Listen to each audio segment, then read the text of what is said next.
Partai Golkar dan Partai Amanat Nasional (PAN) resmi bergabung dengan Koalisi Kebangkitan Indonesia Raya (KKIR), mendukung Prabowo Subianto sebagai calon presiden tahun 2024 sampai tahun 2029.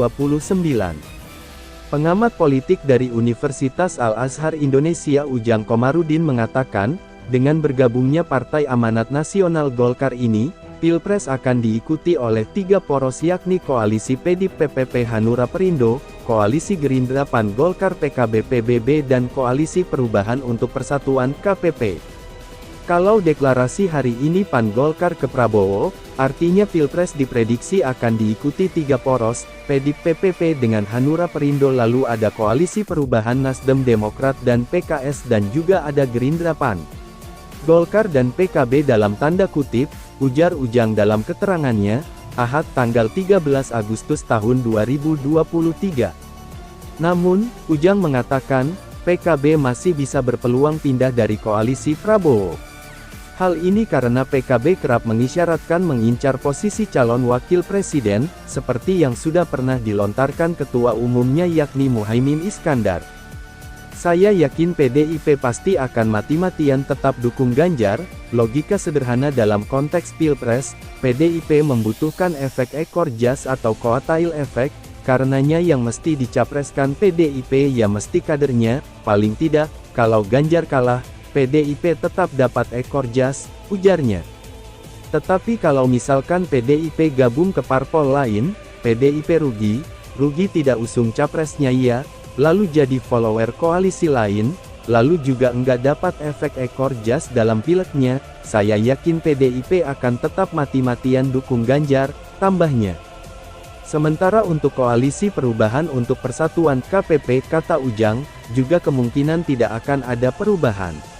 Apalagi, jika bakal calon presiden Anies Baswedan memilih Ketua Umum Partai Demokrat sebagai calon wakil presiden. Apakah Koalisi Perubahan akan berubah? Kemungkinan besar kalau AHY cawapres Anies maka tidak ada perubahan. Jadi Nasdem PKS Demokrat akan begitu, ujarnya.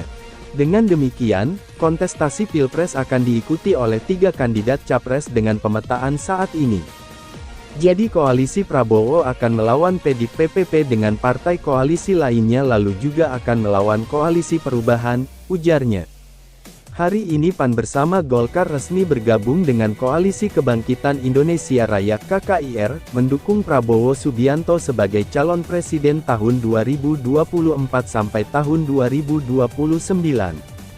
Acara deklarasi digelar di Museum Perumusan Naskah Proklamasi, Menteng, Jakarta Pusat, Ahad tanggal 13 Agustus tahun 2023. Ketua Umum Partai Gerindra Prabowo Subianto bersama Ketua Umum Partai PAN Zulkifli Hasan, Ketua Umum Partai Golkar Airlangga Hartarto dan Ketua Umum PKB Muhaimin Iskandar hadir dalam acara tersebut. Selain itu, sejumlah petinggi partai ikut hadir. Sekretaris Jenderal DPP Partai Golkar, Lodewijk Freydri Paulus, bersama Ketua DPD Partai Golkar Jabar, Tubagus S. Hasan Syazili, dan Dito Ganundito juga tampak hadir. Sebelum Partai Golkar dan PAN, Partai Kebangkitan Bangsa PKB, menjadi yang pertama berkoalisi dengan Partai Gerindra. KKIR diteken kedua partai politik pada 1 tahun yang lalu. Setelah PKB, Partai Bulan Bintang PBB, menyatakan dukungannya kepada Prabowo. Selanjutnya, Partai Gelora akan menyampaikan dukungannya kepada Menteri Pertahanan, Menhan itu. Dengan berkoalisinya Partai Amanat Nasional dan Golkar banyak memprediksi bahwa kali ini adalah bagian Prabowo untuk jadi presiden. Selain Partai Amanat Nasional dan Golkar, juga ada PKB dan PBB yang merapat ke Gerindra. Bagaimana menurut kalian para penikmat politik nasional, apakah Prabowo kali ini sukses menjadi presiden? Setelah 3 kali maju dan yang pertama menjadi cawapres bersama Megawati dan 2 kali sebagai capres namun semua gagal, silahkan tulis pendapat dan prediksi kalian di kolom komentar di bawah ini.